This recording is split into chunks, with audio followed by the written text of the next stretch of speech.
Vem cá, me diz uma coisa. Como se deve começar uma história de terror? Que tal? Era uma noite de inverno. O céu estava escuro e velado por nuvens negras e imóveis, que derramavam rios de uma água pesada e fria. Interessante, não é? Pois é exatamente assim que começa a história. Conta um Conto apresenta de Zoroastro Augusto Pamplona. Dalso. Narração Marcelo Fávaro. Prepare-se. Era uma noite de inverno. O céu estava escuro e velado por nuvens negras e imóveis que derramavam rios de uma água pesada e fria. A cerração de um pardacento sombrio cobria as florestas da serrania. O vento dormia nas grutas e as folhas das árvores dormiam também. A noite repousava em seu leito de sombras e apenas se ouvia o bater da chuva no chão escavacado dos precipícios. Contudo, bem, lá pelo pendor de um despenhadeiro vai um vulto muito ligeiro. Quem és tu que te embuças com esse céu sombrio como um manto de inverno? Dalso. Ele cavalga como sobre o dorso desses jorros despenhados dos fraguedos que o cercam. A treva dessas deshoras enrija-se-lhe à vista como uma cortina negra, mas o seu olhar penetrante alonga-se como um raio de luz pelas matas escuras da serra. Lá bem longe, talvez na aba de algum monte carcomido pelas águas, tremula a débil flama que morre e revive a espaços, como os ais do moribundo ao arrebentar da vida. A noite é medonha, mas esse cavaleiro ousado atira-se por veredas estreitas, escorregadias como o bojo da serpente, e vence. Passa como um meteoro sinistro e com o seu cavalo rijo e valente para debaixo de um telheiro escuro. Empurra a porta pesada e firme e entra. Queres vê-lo? O clarão baço de uma lâmpada quebrada cobre esse chão descalço com um manto esgazeado de luz. Dalso está em pé. A água da chuva goteja de suas roupas molhadas. Ele tira o seu chapéu, enxuga sua fronte suada e sacode o seu capote comprido. Vê-lo? É um mancebo. Aí no semblante sereno, no olhar calmo e seguro, reverbera-se-lhe nua uma alma de valente. Aí, nessa fronte ousada e bela, ressumam-lhe a eito 1000 eflúvios de um ser poeta. Como na linfa da fonte se estampa a sombra das árvores que abordam. Assim, nessa fisionomia de jovem ainda está selada a brandura de um coração angélico e a força de um espírito magnânimo, atributos que se fundem no sublime da alma, como o ouro no rico adereço da donzela. Seus cabelos pretos e revoltos lhe caem sobre a fronte morena, como uma nuvem negra que pousa sobre o cabeço escuro da montanha. Dalso. Que ideia ocupa esse cérebro palpitante que faz assim tremer os áditos do teu peito? Hã? Pensamento feliz? Sim. Vens depois de um ano de ausência ao encontro do teu amigo Églio, mancebo como tu, que te ama como amaste teu pai Jamoto, tua mãe já de outra vida, que tu amas como o teu único bem na terra, com esse amor santo de poeta ao ideal, talvez mais puro do mundo, um amigo. Ele está talvez aí, talvez durma em um sonho em teu regaço, e amanhã te virá abraçar ainda uma vez em sua vida.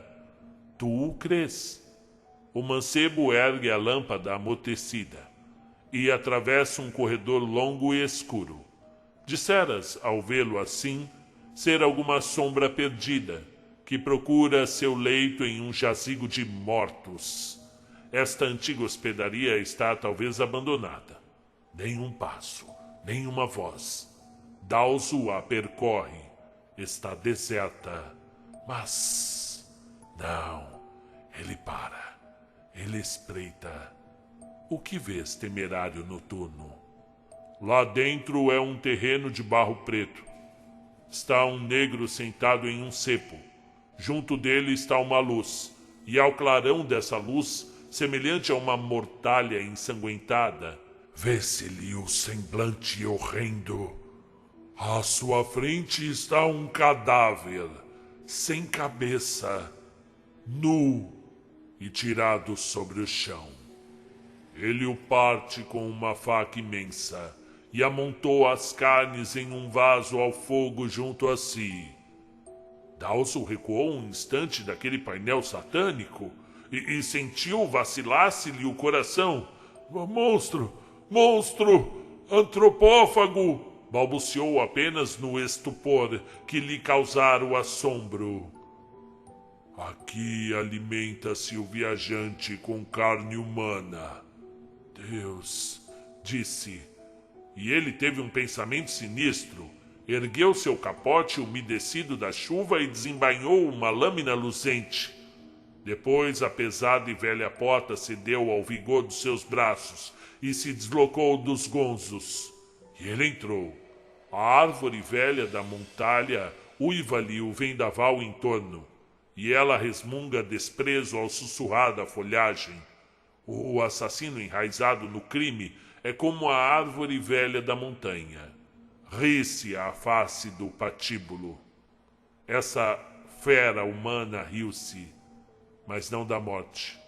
Foi o escárnio de Golias que lhe espraiou os lábios. O negro ergueu-se, hediondo, como o aspecto do crime manchado de sangue. Escancarou a boca tigrina e riu com um rir sepulcral que se assemelhava ao gargalhar do Satanás ao aparecer-lhe a vítima do fogo eterno. Depois brandiu a faca mortífera e precipitou-se sobre o mancebo de um salto, como a onça da serra ou como a pantera faminta do deserto.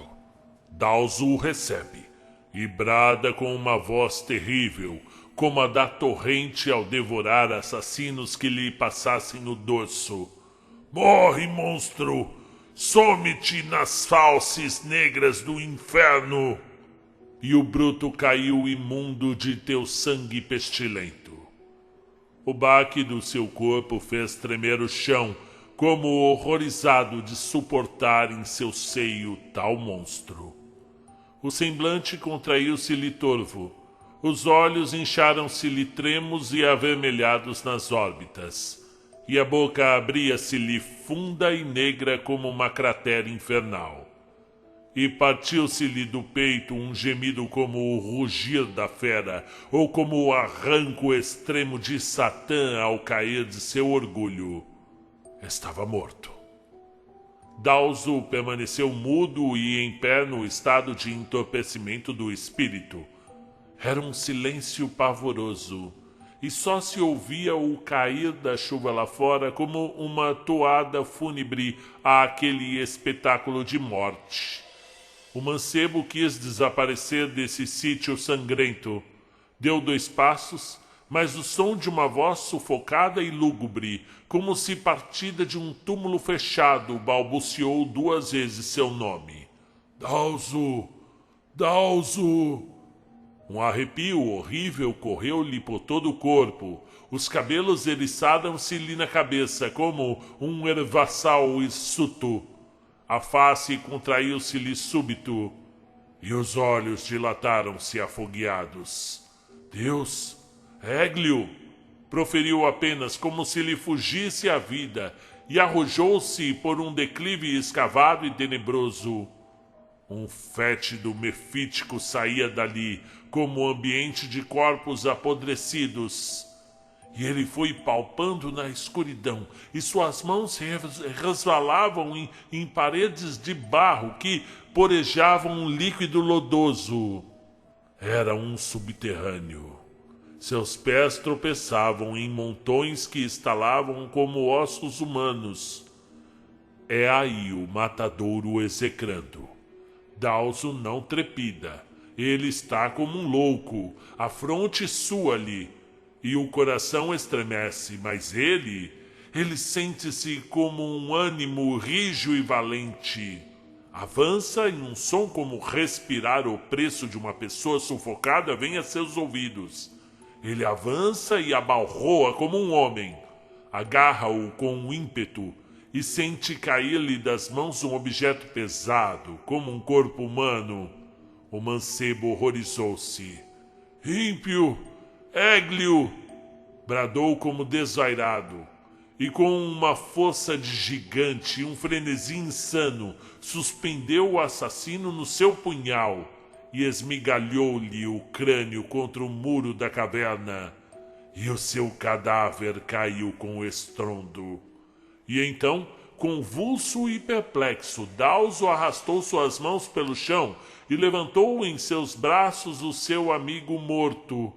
Subiu à boca do subterrâneo e foi depositá-lo em um salão quase nu sobre o soalhado. Aí estava uma lâmpada amortecida. Ele a colocou junto à cabeça do defunto e foi cair sobre uma cadeira velha aos seus pés. Ei-lo aí! O cadáver é um cadáver de mancebo. Esse clarão fusco embacia-lhe o aspecto. Sua face está arroxeada, a língua um palmo fora, os olhos esbugalhados como os do enforcado, e a boca e os ouvidos escorrem sangue, em que se envolvem seus cabelos esparsos. Vês? Era o renovo da planta, e veio o furacão sem freio e o abateu no chão. Era o pássaro errante que buscava seu ninho, e veio o drago sedento e o estrangulou nas garras. Ah, era um inocente sozinho. E veio o sopro do crime e o precipitou do mundo. Ele está morto, mas ao seu lado Dalso está vivo ainda. Cai-lhe a fronte pesada sobre o seio, os cabelos desamarrados lhe cobrem a face triste, e os braços lhe pendem ao longo das pernas como dois ramos quebrados. Ah, é como o filho da desgraça que fraqueia ao peso das maldições de sua mãe. Ele ergue a custo sua cabeça doída e levanta-se. Vê, é a estátua da dor, é a angústia. Está no desalinho da face. Ele estende os braços para esse cadáver querido como para dizer-lhe uma só palavra, que ele compreendeu, e muito, amigo. Balbucia sons inarticulados. Não pode falar porque mão de ferro lhe comprime o coração. Dá um passo, mas nada vê, porque uma nuvem densa lhe cobre os olhos macerados. É a dor, é a desesperação que se funde em uma torrente amarga. Cai sobre a cadeira, esmorecido, sem forças, e chora um rio de lágrimas, como a criança que ficou órfã da terra. Dalso, por que desesperas assim? Ah, sabes sua história? É a história do que é desposado e vê sua noiva dormir em uma tumba na cova. É a história do que perde sua pátria e lá vai desterrado sobre as ondas. É a história do que só tem o seu pai no mundo e enterra o seu pai. Era assim porque ele amava um homem e era seu amigo como aquele que tem muita vida na alma, muito afeto que transborda. E a vê-lo, entrou e o achou morto às mãos de um amaldiçoado de Deus. Sim, e por isso ele chorava. Não era fraqueza, porque esse golpe viera-lhe súbito como cair do raio e cavara-lhe o âmago, fundo e bastante como o esbarrar dos caixões da enxurrada ou doço da montanha. E por isso ele chorava no delírio dessa dor, essa dor que agita as fibras como o vento à face das águas. Mas ele não permanecerá muito tempo imerso nesse luto. Não, porque seu sentir é muito grande para que se prolongue mais. Que isso fora roer-lhe a vida, lento como o parejado líquido na rocha. A tempestade amaina lá fora. Como ela assim assombrou o céu, a desgraça turbou o coração de Dalso. Assim como ela, esta passará breve. Os ventos da aurora impelem essa corte de nuvens errantes. Elas fogem medrosas do sol como um bando de malfazejos da noite. Amanhece. A luz aclara essa habitação que fora covil de lobos humanos. Há aí lugares onde jazem mortos e insepultos. Eis um salão calado como um deserto. Nele repousa o cadáver de Érglio. Ele está ainda sobre esse chão, que talvez seja para sempre seu leito. Sua cabeça ainda está imóvel, e a sua boca entreaberta ainda conserva esse sangue coalhado nos cantos. E seus olhos ainda têm a vermelhidão baça do enforcado, e ainda a seu lado está essa lâmpada apagada. Ele é um defunto sem tumba, sem círio, que não sejam o chão da terra e a luz do astro de Deus. Mas quem vela junto desse morto? Um mancebo, Dalso, seu amigo. Ele aí está, mudo e imóvel como uma múmia do Egito. Chorou muito, mas agora parou-lhe o curso desse pranto desabrido. Gelou-se-lhe a fronte dessas lágrimas, porque uma ideia sinistra pousou-lhe na fronte e petrificou-lhe o aspecto. Contudo, lá dentro, se estorce sua alma como nas vascas da morte. É uma ânsia acerba, é o confranger-se em angústia, como o vulcão antes de arremessar a lava. E por que tudo isso? Bem, porque o seu coração estava opresso como sob a terra de uma sepultura. Era a dor, e a sua razão perdida vacilava pelo desânimo do espírito. E ele só via um vácuo na terra. Era a desesperança. Sim, porque esse amigo era a luz da sua vida. E porque ele morreu, Dalso também morre. Vê, ele aí está, mudo, estático ante o corpo inanimado de Érglio. Que lhe aparecessem agora as cenas mais horríveis do mundo, que a natureza se espedaçasse lá fora, ele não ergueria a cabeça. Há um espaço imenso ante seus olhos, sem movimento, sem forma, como a amplidão dos céus. E esse espaço rouba-lhe todos os sentidos, exceto a vista. Ele só vê uma mancha de sangue. É um cadáver.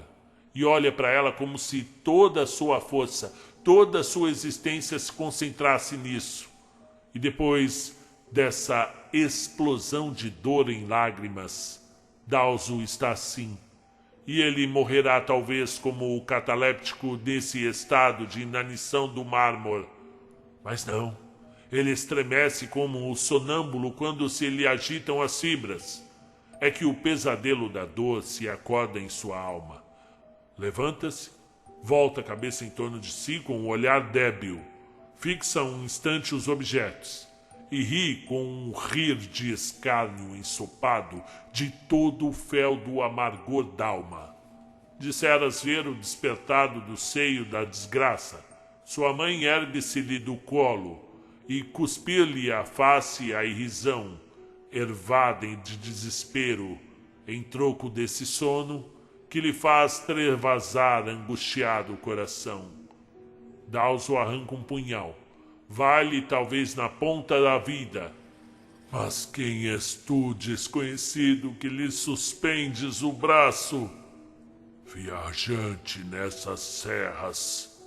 Ah, desgraçado, que pensamento horrível te desvaira em face de um cadáver. O estranho disse. O mancebo recuou o ferro, apontou o chão ao desconhecido e falou: Vês? Está aí, morto, banhado em seu sangue. Matou-o um ímpio o matou, um ímpio que cevava os homens com carne humana. Esse monstro? Sufoquei-lhe a goela sedenta nessas mãos homicidas. Outro malvado, seu irmão no crime? Hã? Matei-o também. Vês esta lâmina? Ainda está poluta do seu sangue pútrido. Eles dormem lá com os espíritos infernais em seus antros hediondos, cobertos de crânios humanos. Vai, e os verás sobre o chão imundo da podridão de suas vítimas. Sabe que esse que vês aí morto era como se fosse meu pai, a minha mãe, a minha família, meu tudo na terra, porque eu só o tinha. Só. E porque eu o perdi, e porque meu peito está lacerado de dor até as entranhas. Eu não quero mais viver. Que a luz de Deus se me apague aqui neste mundo, nu para mim como o deserto ensanguentado. Foge! Ah! Se não queres ver o resto da minha desgraça, eu nem peço que enterres o meu corpo, mas se o fizeres, seja longe desse sítio amaldiçoado, lá no âmago de algum abismo na serra, que nenhum homem saiba. Eu quero dormir só com ele, e que Deus nos veja. Afasta-te, muito te hei dito, Dalso disse, e suas palavras soaram aos ouvidos do estranho como o tinir dos gládios de uma briga de morte. Em vão quis detê-lo esse homem, porque já o punhal dormia no seio do suicida, e seu corpo dormia também ao lado de seu amigo. Deus! Balbuciou apenas esse espectador de uma cena sinistra, e com um gemido, como o de quem tem a alma presa à horrível ideia, abandonou esse sítio sangrento. E agora com vocês. Não me mate! Eu sou apenas o narrador. Olá, meus caros amigos, e no Não Me Mate, eu sou apenas o narrador. De hoje eu quero falar aqui sobre Zoroastro Augusto Pamplona. Aliás, que nome incrível, né? Zoroastro, pernambucano, nascido em 1838. O conto em si, ele é de 1859, então ali, logo um pouquinho depois da Úrsula, né, da Maria Firmina ter editado o seu livro, né, que eu narrei esses dias, e a linguagem é um pouco parecida, tem muita mesóclise, tem muitas idealizações, então toda a estrutura desse conto, ela vem de uma ação acompanhada de uma figura de linguagem chamada comparação, né? Então, por exemplo, ele chorava em delírio, como o vento à face das águas. Ele fugiu, como um bando de malfazejos da noite. Isso roeu-lhe a vida, como o parejado líquido na rocha. Então, ele está morto, como fosse seu pai, sua mãe, sua família. Então, essa ideia de ir trazendo comparações grandiosas, não é só a comparação, mas a comparação de grandes proporções, né, quase hiperbólica, né, exagerada, dá a gente essa oportunidade romântica de romantizar mesmo aí a morte. Ele valorizou bem a morte do amigo aí, tanto que levou o conto inteiro descrevendo o que ocorreu, e isso é muito comum no romantismo, ok? O que vocês acharam aí desse conto? Eu achei que começou muito, prometeu tudo e não entregou tanto assim. Até a próxima.